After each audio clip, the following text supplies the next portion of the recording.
Hi, everybody. Welcome to Capital to the Coast BNI. My name is Mike Manning. Each week, we bring you a local small business success story anywhere from the Triangle to the coast. And that includes all the towns in between. If you are not familiar with BNI, it is Business Networking International, the world's largest networking organization. Our little slice of heaven here between the Triangle and the coast, we have 41 chapters that meet every week. And our goal is to help each other grow our businesses. And our local small business success story this week is Marie Devanney with Religious Community Services, where she is the Chief Communications Officer. She is in business in the Burn in New Bern, North Carolina. So if you are in the New Bern area and you want to meet with some professionals on Wednesday mornings at 8 a.m. at the Elks Club on Pine Tree Drive, please do. Anne Marie is the secretary treasurer in the chapter. Anne Marie, how are you today? I'm doing well. Thanks for having me. Glad to have you today. I was chatting with a co-member of your chapter yesterday via text, and I don't think an hour is going to be enough. So we're going to get started here, right? So Anne Marie holds the nonprofit seat in BNI. And if you're not familiar with BNI, each of us hold a seat: the carpet cleaning seat, the residential realtor seat. The goal, it's seat exclusive organization, so you can build relationships. Prior to, so this is her second stint with Religious Community Services in New Bern. She right now is the chief communications officer, held previous roles with program manager and community engagement manager. So let's start off with what brought you back to Religious Community Services. Sure. You can take the girl out of the nonprofit, but you can't take the nonprofit out of the Yeah. girl. Took a break to really see what other opportunities were out there. When I left the first time, it was because someone had pursued me to fill a role on their team. And the same thing happened when I came back to RCS. There's a new director. We had worked together previously, and she said, "Would you consider coming back?" And really, it sounds cliche, but she made me an offer I couldn't refuse. And really, my heart's been in the nonprofit sector for my entire life. And so it was time to come home. Well, and it's interesting the way that happened, the way you explained it, because it's okay to look, because sometimes you have to rule out, yeah, this isn't for me. And you keep coming back to who you really are, which is at your core, you're a helper. And you evidently found a wonderful organization to be a helper in, haven't you? For sure. Yeah, and I think what you said, leaving, I didn't know I needed a break from the nonprofit Mhm. sector. So I'd worked for Curtis Media Group in the interim between my first stint and second stint with RCS. I'll just use the abbreviated term for this interview. Mhm. I didn't know I needed a break from the nonprofit sector. And so going into media and marketing was the break that I needed. But I've also found now that I'm back in the nonprofit sector, that time away allowed me to hone my professional skills, my networking skills, just things that I wouldn't have been able to hone had I stayed in the nonprofit world. So there was definitely a benefit to stepping away. And now I feel like I'm even better at the role that I'm in than I would have been probably 5 years ago. In most of business, which is for profit, we have traditional ways to grow a book of business. We're looking for new clients, we're looking for this, that, and the other. But in the nonprofit world, you guys are looking for a number of different things. Yeah.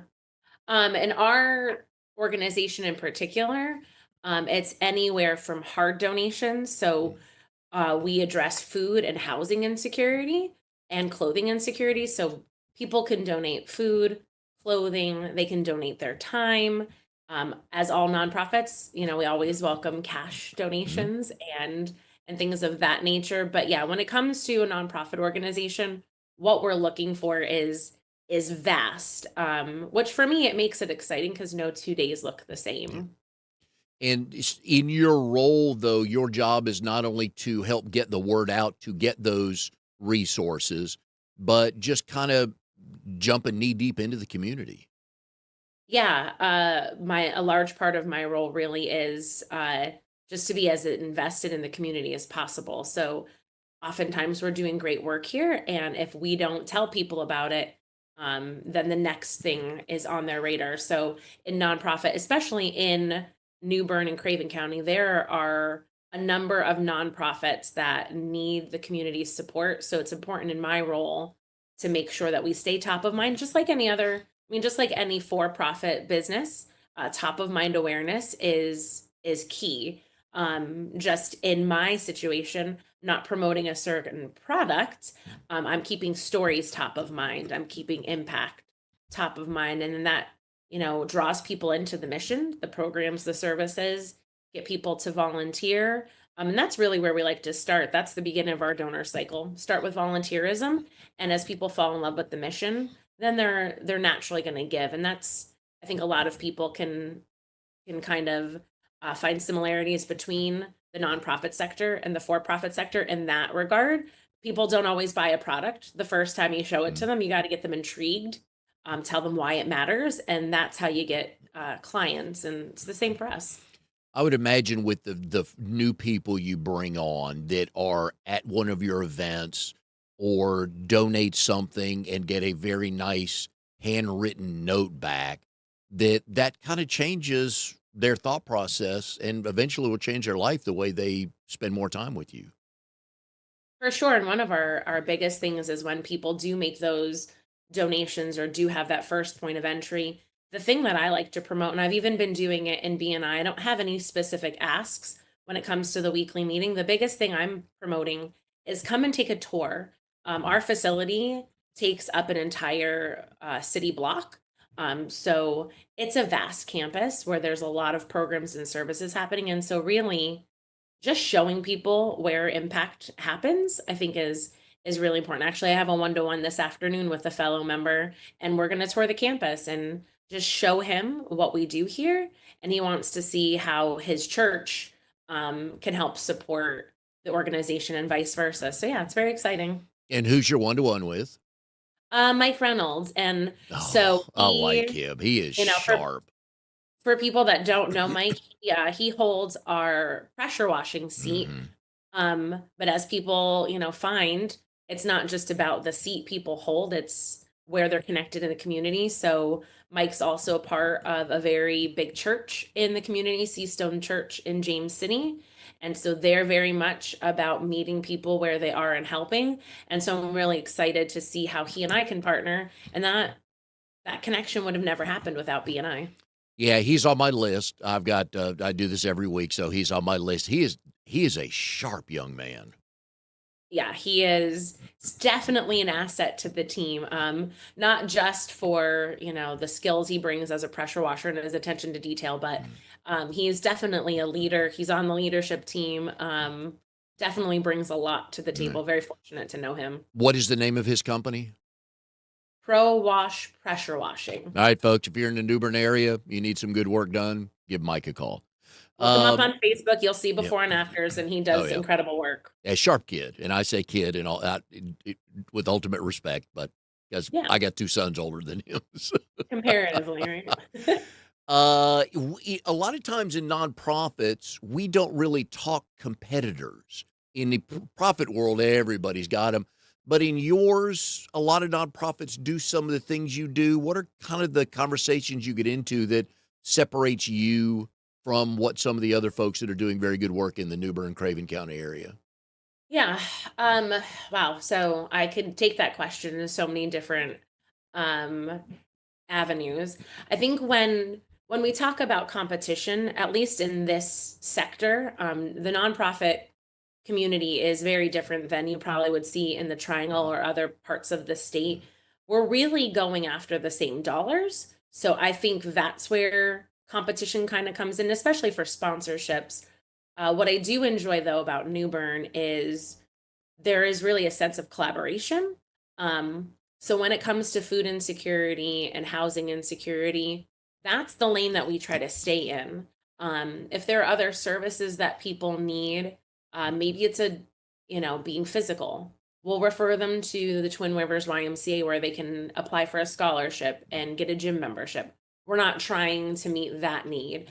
Um, People often, when they're experiencing homelessness and food insecurity, they're not always having access to education and Mm, employment. We don't try to do that. We refer them to partners at the community college or NC Works. So I think in this market, it's really important that we focus on how we can collaborate, um, provide all the resources that one might need to be self-sufficient, to then turn into a more productive member of society.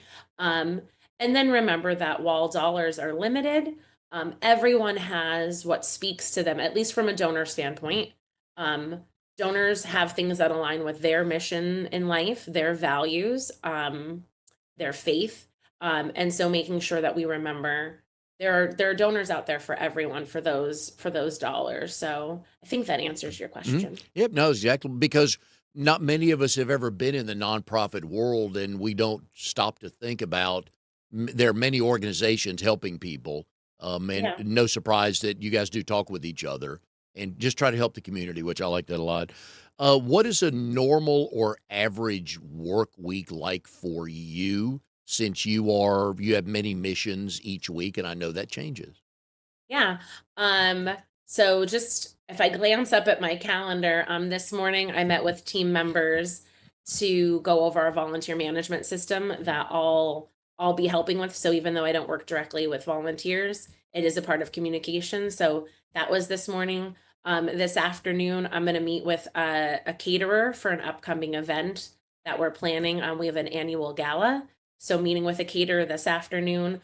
But at the end of the week, I have an event called Empty Bowls. And a quick plug if people are in New Bern and Please looking do. for a meal, we do a partnering event. And this also piggybacks to the last question. So we partner with Craven Arts Council, who's all about making New Bern beautiful. So we fight hunger and support the arts with Empty Bowls. And we meet at Temple Church, and people with their tickets can get a handcrafted bowl and then two bowls of soup from local restaurants and church groups.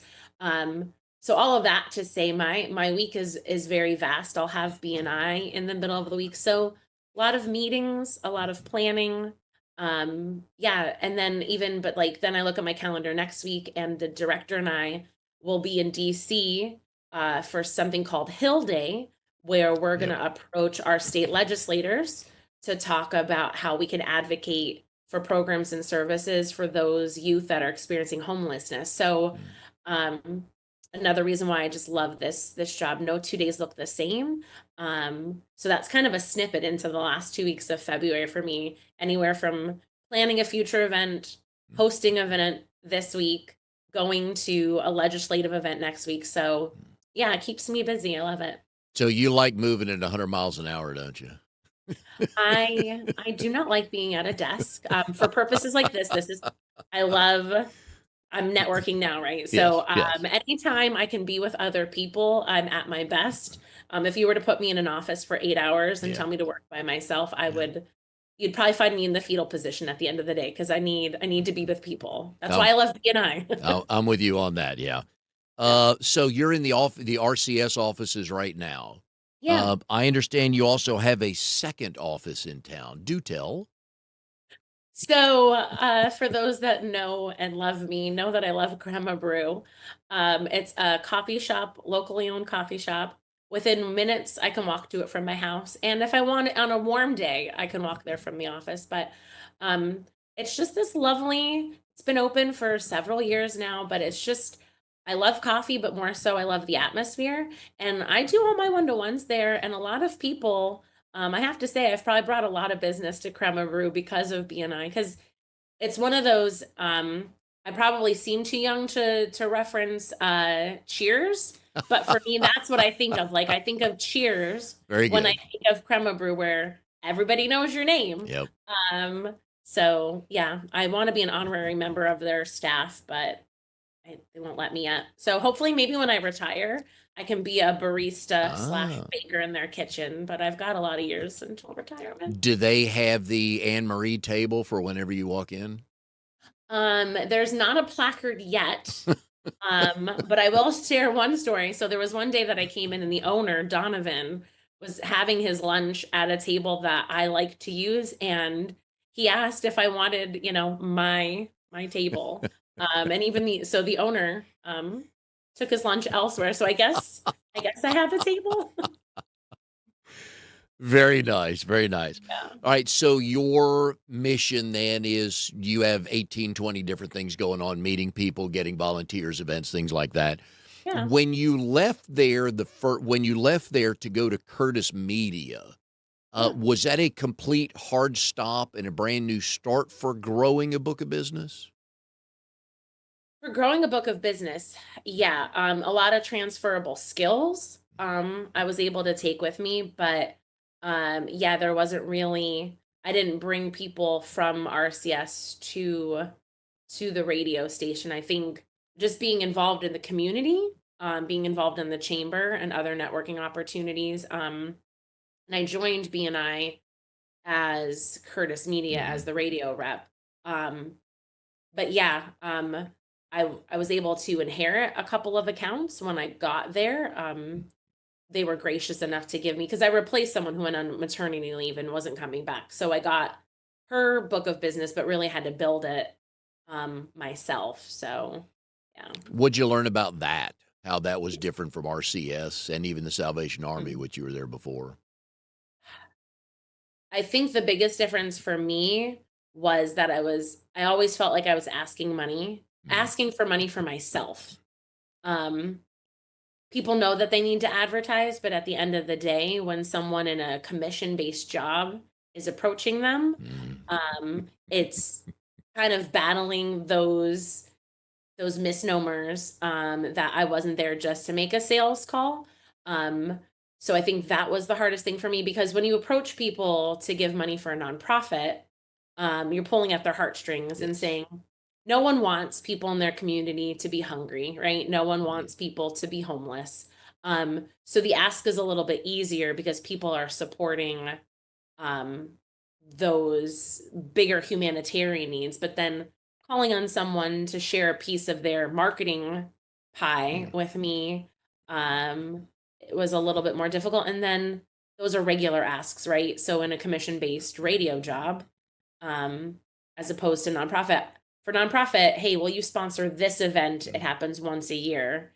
I'm not coming to them repeatedly for business. Whereas with radio, I'm trying to make sure that they're top of mind and on radio every month. So I think that's the biggest difference. It was just ongoing, and convincing people to invest in themselves Mhm. is also difficult. I think sometimes. And it probably took, what, 5 or 6 meetings/decisions for me to decide to spend money with you versus if you come to me, "Hey, can you sponsor this event or a table at this event?" I'm probably a quicker yes. Yeah. And sometimes, especially when you have events that are well known in the community, like Mhm. this one coming up on Friday, the ask is almost really simple because it's an established Yeah. event.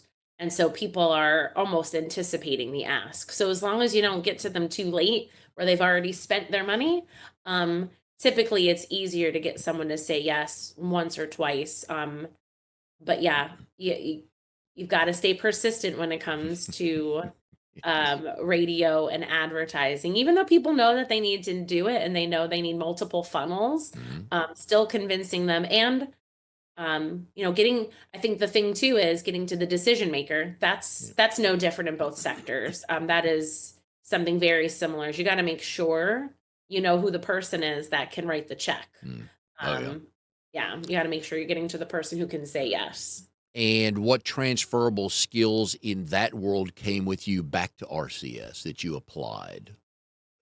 That I'm applying now Yeah. to okay. Yeah. Um, I think I'm a little bit more business savvy. Mm. So I think there's more confidence in knowing that people want to give. I think I have a better idea of how much people can give, because I could see how much people were investing in their advertising. Um, I have a better sense of budgets and what fish to go after, who's a better fit for which sponsorship Yeah. level, what event is a better fit.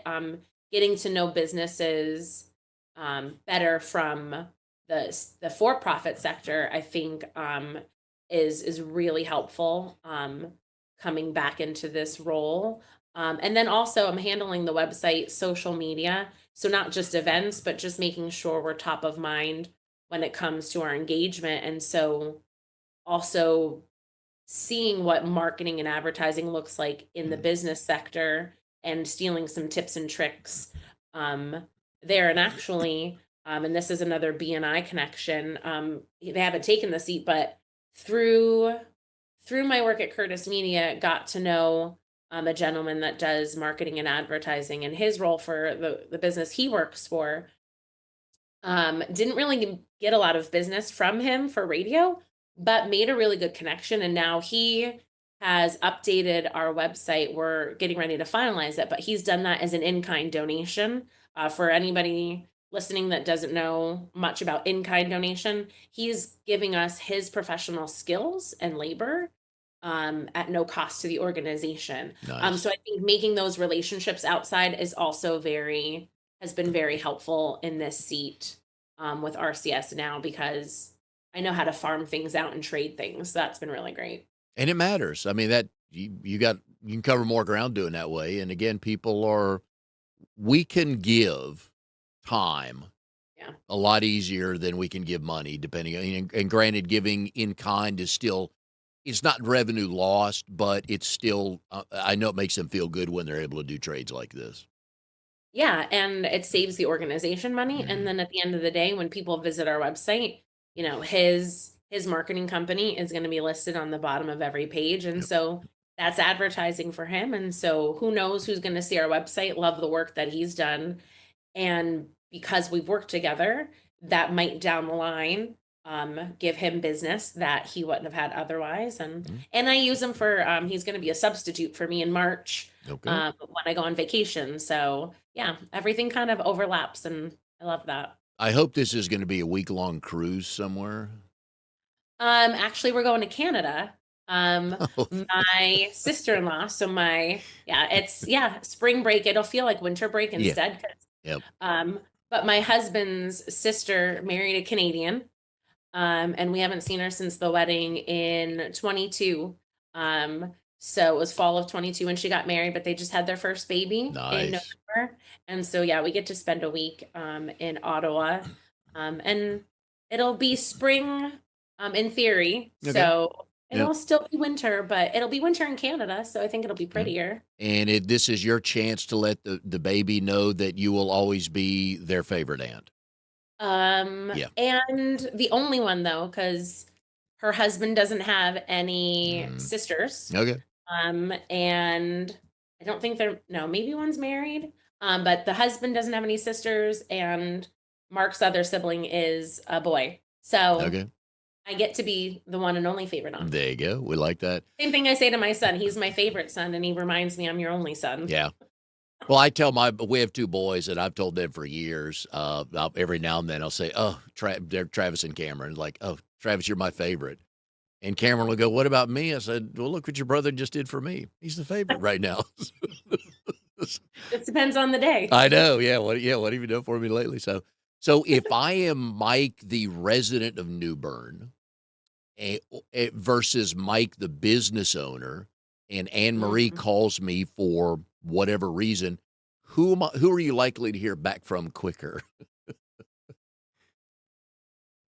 Hmm. That's a really good question. Um, Probably the resident. Mhm. Yeah. Yeah.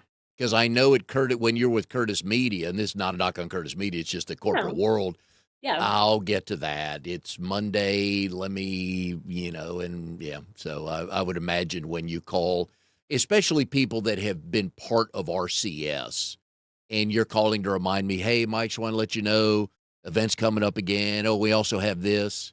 I'm probably either taking your phone call or I'm getting back to you within 24 hours. For sure.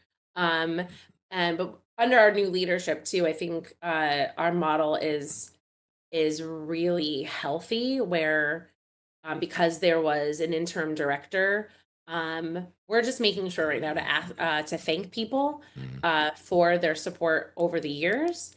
Remind them to come, like I said earlier, come for a tour, see how things have changed, how we're expanding programs and services. And I think that's the thing too. When we call on people, it's not always asking. for a donation.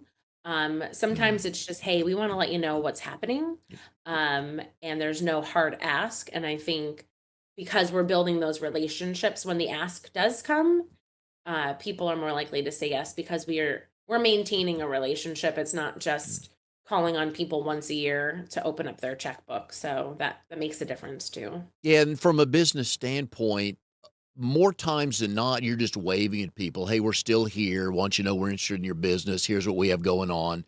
And it's okay because if you call me every month with an ask, I'm like, "Oh," it's like campaign season. "Hey, would you care to donate to" No. So, but again, from a business standpoint, just a monthly newsletter, a pop into their office, "Hey, I was in the neighborhood, thought I'd pop in," and everything, just I love those waves at people. Just, "Hey, here's what we have going on."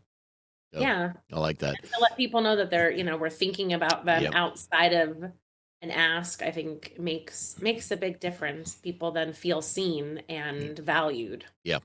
Yeah, I would imagine, though, this is also pretty impactful on your kids as they grow up, just to see giving back and helping, and I'm sure they're helping you at events and they see the smiles on people's faces. Yeah, and I mean, before we moved to New Bern, my husband and I were in full-time ministry with the Salvation Army up north.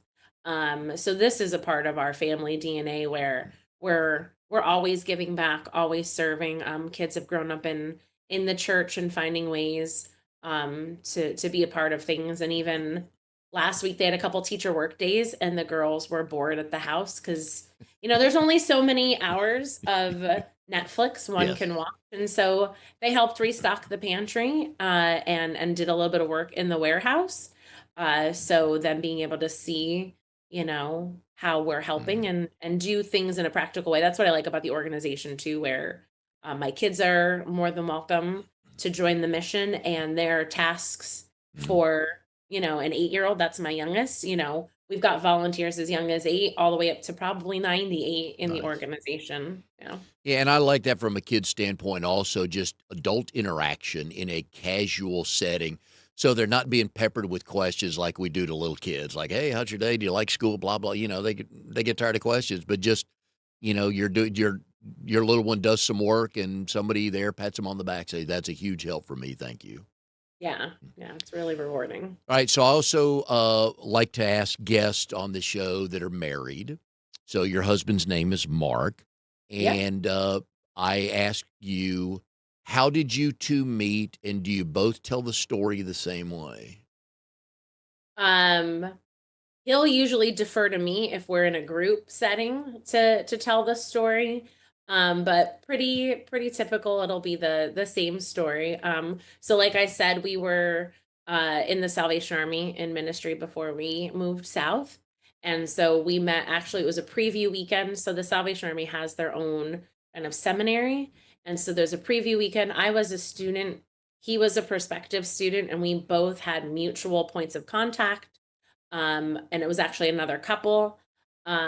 Both of the members of that relationship said, "Oh, and I guess it was separate. One had said about me, who she'd be perfect with, and then I guess they had said it to him at some point.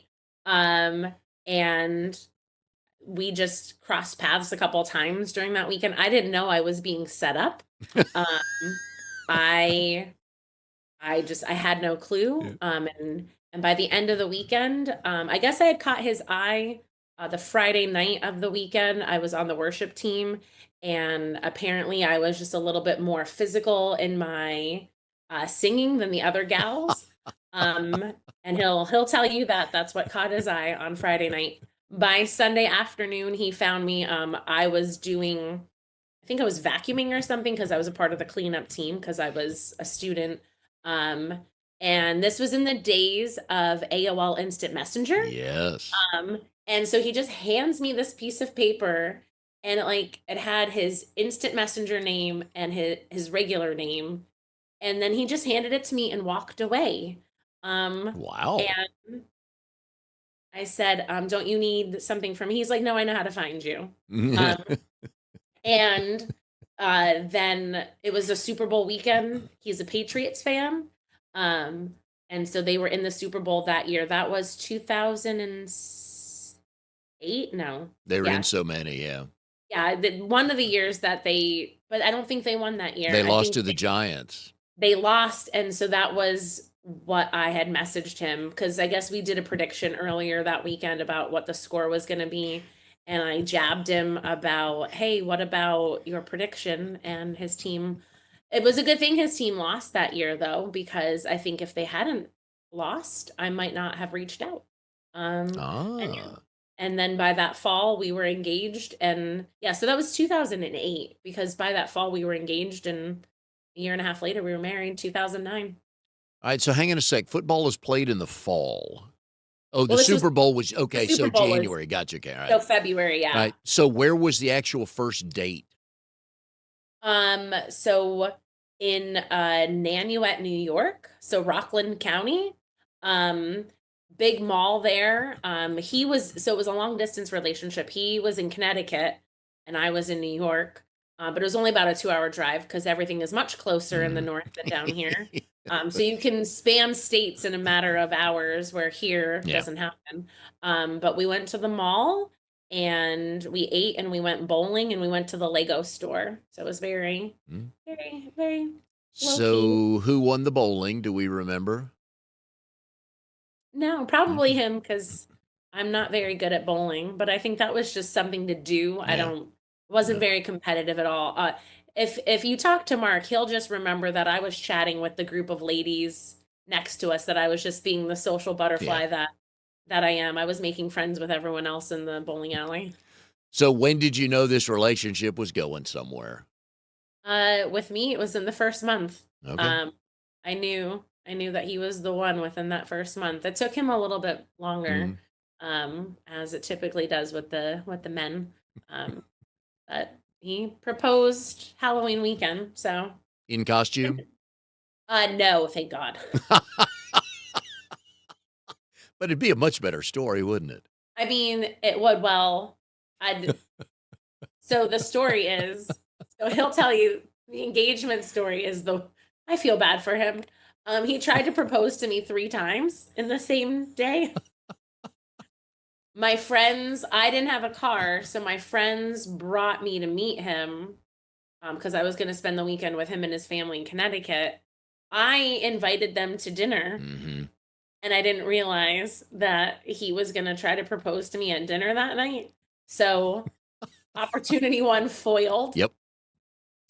Um, then when we parted ways with my friends, then we were gonna go to his brother's house. His brother at this point was already married, so we were gonna go visit his brother and his wife. And he tried to propose on like their porch before we went in, and I saw it coming, and I said, "This is not happening right now. No, like." And I stopped him and I said, "This is not the memory that I want." Like I don't even know what else I said, but Yeah. poor guy. So I stopped his second proposal. But then later that night, I stayed in his room at his parents' house. Um, and then he was staying in another room, and it was right before bed.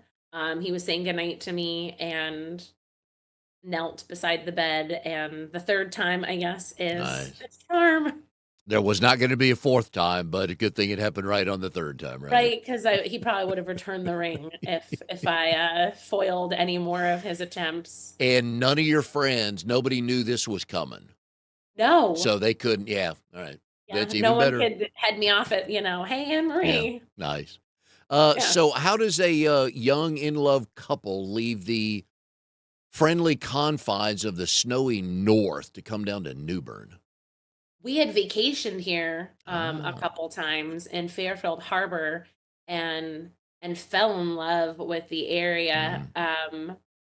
Yeah, and the second time we were here, I had just made the comment, "Wouldn't it be nice to retire here?" Um, the Lord had other plans. Coworker and colleague and friend of mine, from our Salvation Army days actually came to New Bern to take over religious community services. They had left the Salvation Army, Mhm. change of career. And so we started seeing posts on social media of their life here. And we said, "Oh, we know where they are." Because we had vacation here. We had seen pictures of like the New Bern Bears Mm. and the Pepsi store. And then it was during COVID that we realized we needed a change in our career. And so we made the decision to leave full-time ministry and had reached out to that friend, asked him for prayer. And he said, yeah, I'll pray for you, but I can do you one better. I might have some positions here. And he was in a place that he really wanted to formalize the organization and bring in individuals that had more professional experience in the nonprofit world. Um, and we had made a comment a couple years prior, hey, wouldn't it be great to retire in New Bern? So now we just get to live like vacation all year long. We don't have to wait till retirement. I like that. Yeah. So what was the best thing about growing up in Exeter, Pennsylvania? Um, I could walk to my high school. Okay. Um, that because my high school was grade 7 through 12, Mhm. so I had a lot of freedom. I walked to school, but I was probably no surprise to anyone that knows me. I was in all the activities. I was in Yes. student council and drama and all the things. So, just having that freedom, similar to like being able to walk downtown New Bern. Mhm. Anytime I wanted to be at the high school, I could. So I just loved that freedom and autonomy that I had well before I could drive, where I was just, if I wanted to be at an event, I just walked myself there. Yeah, and it was just a quaint town. It was just really good people. Great place to grow up. And what part of the state is Exeter? So Northeast PA, so about 2 hours north of Philly. Okay. Scranton, Wilkes-Barre, right off of 81. Does that make you, Eagles? What sports how do you line up if you do? So I should identify as a Phillies girl, but my dad was always a Steelers fan. Mhm. And so we were a Steelers household. And then ironically, when I went to my undergrad was in Pittsburgh. So I went to Pitt and so got to experience Steel City for 4 years. And so, yeah, so if I had to pick a team, although I don't watch football, I'm a Steelers girl. I always like to ask my, friends from up north, how many times did you jump off your roof into a snowbank? Zero. Aw. I know, yeah, that's very disappointing, I know. I'm sure you were asked to do that by your friends who did it, right? I don't think no. Okay. I don't even remember having any friends that did it unless maybe I don't know if the snow was never deep enough or the roof Yeah. was too high. I don't maybe it was too much of a liability. A lot of sledding though. Okay. Oh, good sledding, I bet, right? Yeah, lots of hills Half because half a I grew up mile in down the a road? valley. Yep. Yeah, It so the problem was the walk back up. The ride down was mhm, wonderful. It's like, "Oh, now I gotta walk back up." exhausting, Yeah. And, especially with snow would hands. so did somebody el were you guys trying to jump on each other's sleds and two-person trip down or one Oh, person, yeah, one sled?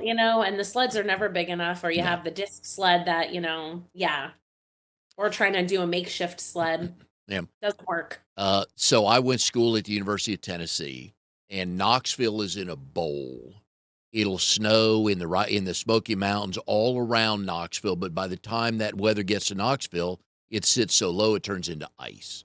Ooh, So we got a lot of ice when everybody else got snow, but we had a couple of good hills off the main drag in Knoxville, and it was right near my dorm, and so when we knew classes were being canceled, everybody went to this one hill, and you just kinda hung out, and so my question to you, I'm gonna tell you the best thing I saw going down the hill, which leads me to ask you what's the best thing you saw going down the hill? So one night, there were just I'm sure these were drunk, uh, males that were students at Tennessee. And all of a sudden, 2 guys bring out a recliner. Yeah. And so they're at the top of the hill, and there's always that one guy goes, "I got the first run."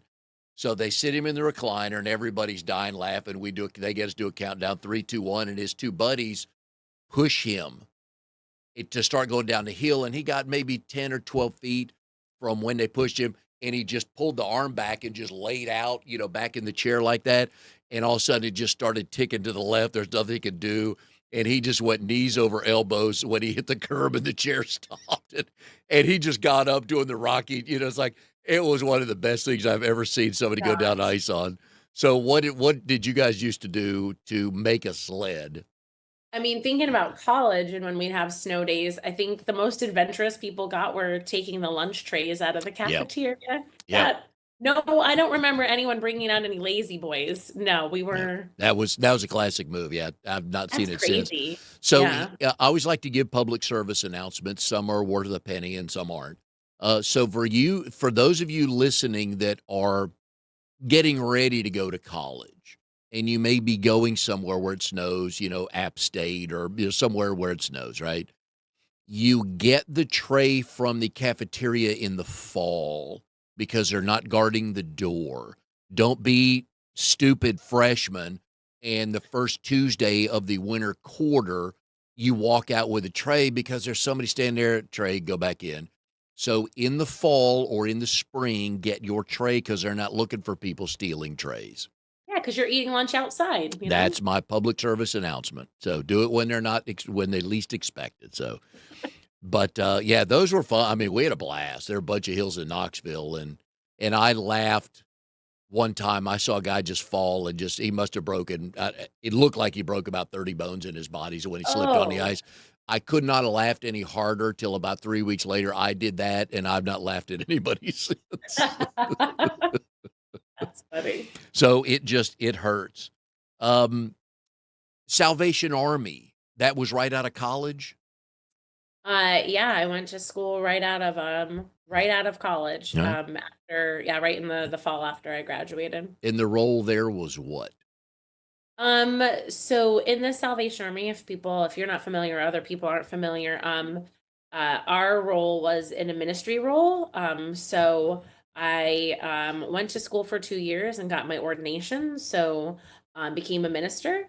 And then because of the type of work that the Salvation Army does, it's really frontline social work ministry of, helping with food and rent and all of those kind of insecurities that I'm helping with still today. But yeah, so having a congregation, but really also making sure people's emergent needs were met. Yeah. And that's in your blood, isn't it? Good, Yeah, good. as Uh, long as I can remember. do what now? From as long as I can Yep. remember. Yeah, Good, good. always been Uh, a helper. so we've learned that you sing. Can I assume you dance too? Because that's what caught Mark's eye, or are you just a singer? Just a singer, and I guess it was however I had my hand on my hip and the way I was holding the microphone, you know. So no Okay. no choreography. But I like to think that maybe I have some rhythm. Enough to catch my husband's eye. So There you go. enough rhythm for that. Yeah, that's all that matters. Does he remember the song you were singing? No. Okay. All right. Yeah. So you two have 3 kids. hmm Who's more like mom? Who's more like dad? Um, I think our son is probably more like Mark. So Caleb is 14, a freshman in high school. And then our middle child, Allie, is 11, and she is definitely my child. She has the nickname Mini Me. Yes. So she looks like me, but she also acts like me. Okay. Yeah. And then the youngest, Evelyn, is just Mm. she's her own person. Definitely marches to the beat of her own drum. Yeah, we have 2 boys, and our youngest son, Cameron, is, I mean, you can tell we're related. And every now and then I'll be chatting with him and something funny will come up and I'll look at him and I go, just want to tell you one thing, we're a lot alike in a lot of ways. And I just want to tell you, A, I'm sorry, but B, you're welcome. So, Yeah, I can relate to that. yeah. Yeah. So that's kind of been one of our connections. Like, yeah, he'll do something that his wife will say something to him like, why'd you do that? And I'm sitting over there going, I'd have done the same thing. So, and, and then we get laughing. All right. So 2025, what kind of goals do you guys have for RCS? I think to continue to do what we do well. So like I mentioned earlier in our time together, it's really about fighting food insecurity and homelessness. So continuing to offer the best programs and services that we can to make sure people can experience as little food insecurity and homelessness as possible. But then I think because we're a homegrown nonprofit, we're our only branch, not like a national Mm. organization.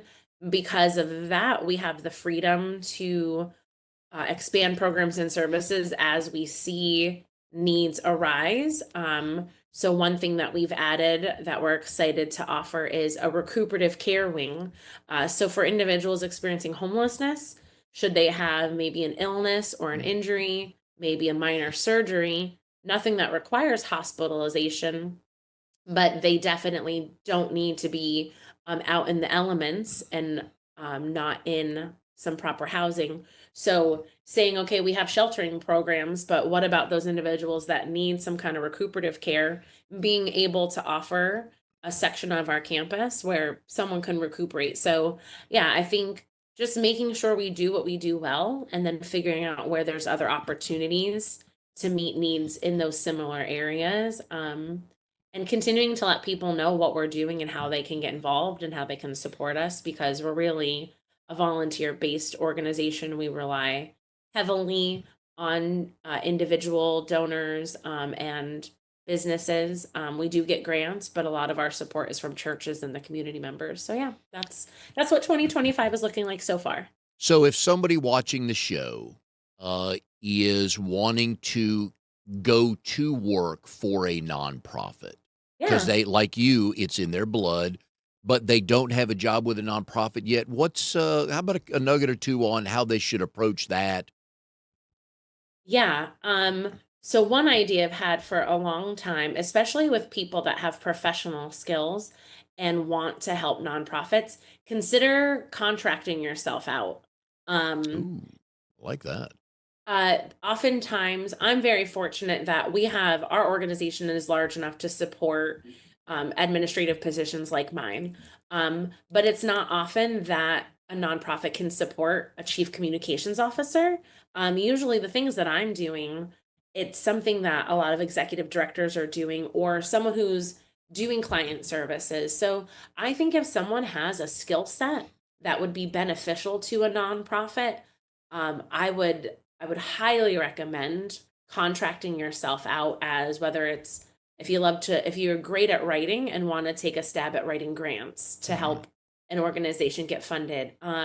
If you're really good at events and can help in that regard, consider reaching out to a nonprofit and saying, "Hey, I have this service. Um, I'd love to offer it." And even, offering at a discounted price. Maybe you're not going to charge as much as you would a regular client, but figuring out a nonprofit rate. I think about my friend who does websites. We probably would have gladly paid him for his website design. I always try to ask for services for free at first, because people can't give you what you don't ask for. Yep.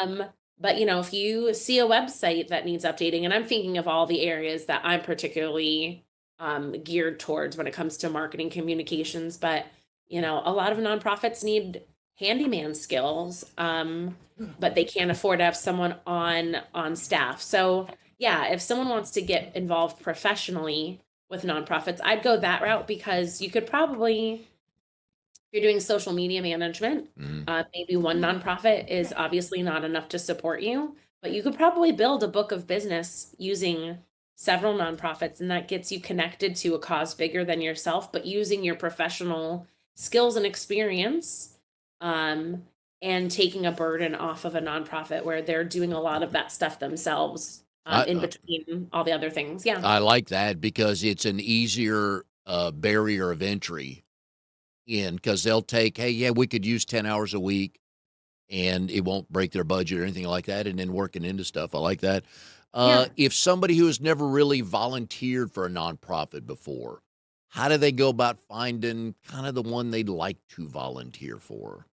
Sure. It really just depends on what my biggest recommendation is what is a cause that is close to you. And oftentimes when people volunteer here, it's because maybe they were at a point where they didn't have enough food on their table. Mhm. Or maybe they were a recipient of our services or a similar organization.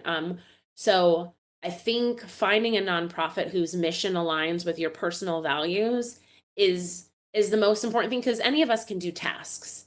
If I were to invite you on campus right now, there's probably food that you can sort. Mhm. Um, but if that's not something that you're passionate about, then it's just a task. So never sign up to volunteer when it feels like another duty or obligation. Find something that you can see the impact, even if you're not working frontline with the population that they're serving, something that you're passionate about. And one good resource in a lot of communities is the United Way. A lot of times you can find multiple volunteer opportunities through the United Way. Um, Another networking, chamber events are great. If you want to just meet nonprofits, go to networking events. I don't know how many other BNI chapters have a nonprofit seat filled, but Couple. just getting to know the nonprofit landscape and then figuring out how you can help. And it's not always on campus too. There's always opportunities with every nonprofit. Like we're doing one right now. Crema Brew is, to bring it kind of full circle. um Crema Brew is doing a peanut butter and jelly drive with a local church, where a local church is trying to raise 1,000 jars of peanut butter and 1,000 jars of jelly in the month of February. And so I think people knowing that, they can make an impact without having necessarily being on campus of an organization. So, but find what you love and then find who else is doing what you love and partner with them. That's my biggest piece of advice. There you go. I like that. All right. We've been putting Anne Marie's phone number up on the screen during the show. If you have any questions, if you're in the New Bern area, Craven County, and just want to learn a little bit more or volunteer, if you want, you see what kind of conversation you're going to get, you are going to make a friend real quick. So give her a call, because it's just an endless need for resources, be it time or money. Yeah. And so you can help them a bunch, and you will be very well taken care of. So, Anne Marie, enjoyed it very much. Again, love the stories, and your passion for the nonprofit world just comes out real quick and real strong. So it's always good to hear. Yeah, and if you're not in the New Bern area and you want to learn how to navigate nonprofits in your community, don't feel like you could only reach out if you're in the New Bern Craven County. I'm more than happy to chat with people that are outside of my geographical network, because there are people that need your help in the triangle and all the way to the coast and in between, that I'd be happy to find who you should connect with if you want me to help you navigate that journey. Very nice. And you two can jump on a Zoom call drinking coffee. And if they're smart, they'll wear a Steelers jersey, so they'll be closer to your heart from the very beginning, right? Sounds good. So, all right, Anne Marie, thanks very much for being on the show, and we will see everybody next time on Capital to the Coast BNI.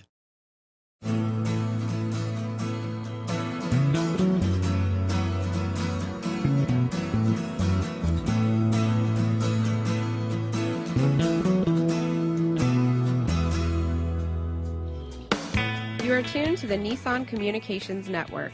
If you tuned in too late, you can always watch each program in its entirety or download an MP3 audio file of it in the archives section at nissancommunications.com. Don't forget to subscribe to our YouTube channel, follow us on Twitter, and like us on Facebook. Sponsored by StreamingGear.com and DeltaForce.net.